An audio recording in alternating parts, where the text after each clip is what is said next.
Hello guys and welcome back to our YouTube channel. In this video I will show you how to learn a game in 1 minute. So quick one, open up your Google Play Store. So for this case we're going to be playing this game which is called Bubble Shooter or Bubble Pop. So we come and open it.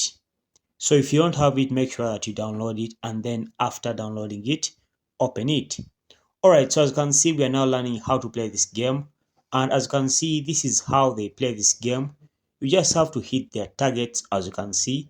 So you can choose to play this video to show you how to hit the targets.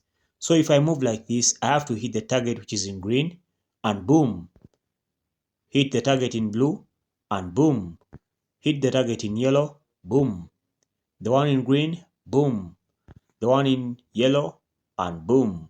So I have won, and that's how to learn how to play a game in 1 minute.